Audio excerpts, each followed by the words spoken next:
Well, do you remember this video? That's when we took out all the stumps in 2020. Well, we got them all piled up here, but there's also a lot already in bins, as it's great firewood, but they still got a lot of sand on them, and that's due to the way we got them out. But back then we didn't have the time to do it properly to get the sand off, so we just dumped them here, and now we actually need to clean them off to get them in bins, just to warm the house with in the upcoming years. But as you can see, there's still a lot of sand, so I brought the excavator in. Moving the stumps also takes off a lot of sand each time you move them, so we're gonna move them quite roughly just to clean them up a lot. Let's get started.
Ow! I ran the track off and I'm in the middle of the heap of stumps, so I have to see if I get it back on there without too much issues. What to do to fix this? First of all, we need to open up the hole there so the grease can come out of there. The cylinder, to tension the whole track, it can slide in. But to slide it in, I need a belt tensioner around the track and actually tension it so I get it together and I get all the grease out. Then I can put the track back on front, and then by rotating it I should be able to get the track on its place again. So yeah, first let's open this one and then continue on.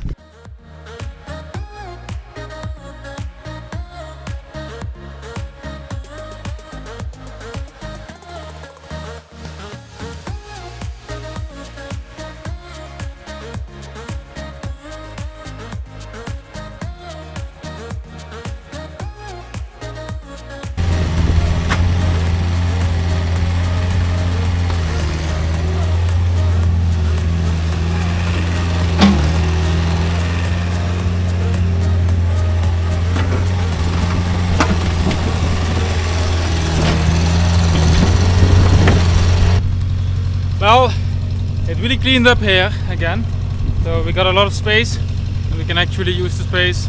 I also cleaned up the bushes as they have been growing in for 20 years.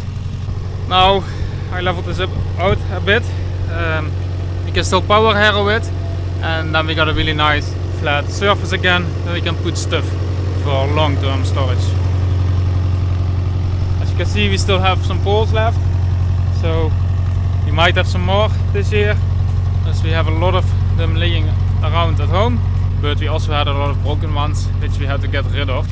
So the total amount of poles has dropped a lot this year, but yeah, that's how it goes. That stuff just rots over time. Let's load up and head for the next job, as we got a few more jobs to do.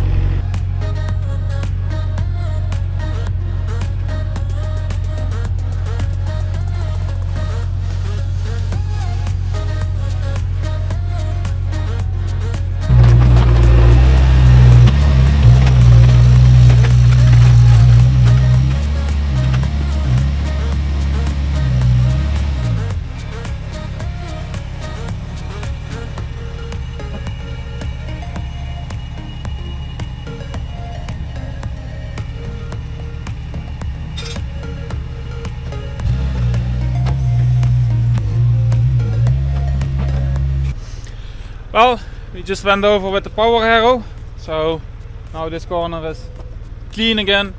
Let it rest for a few days and then we can drive over with the tractor to get it a bit harder again, and we have a nice flat part where we can put stuff for storage.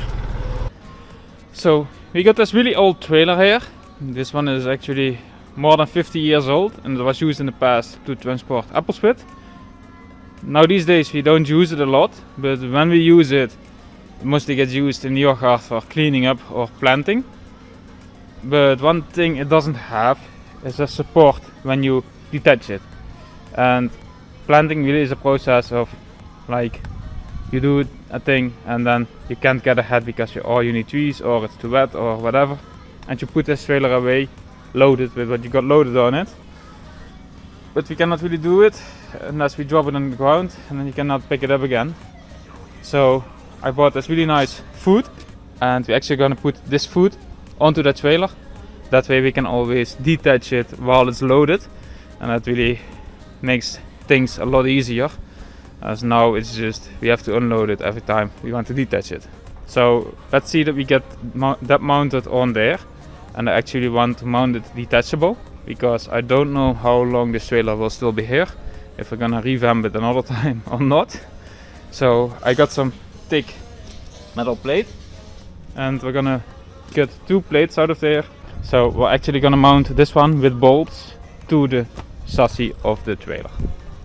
Let's see how we're gonna do that.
Now we can unhook it while it's loaded, if we keep the weight on the front side. So I'm really happy I have this one. It might be a little bit overkill, but we just had so many supports on this at the front and they all broke off. So I really want an overkill one. And this trailer is used for really rough work, so it needs a rough support. So let's hope this is gonna last for a long while.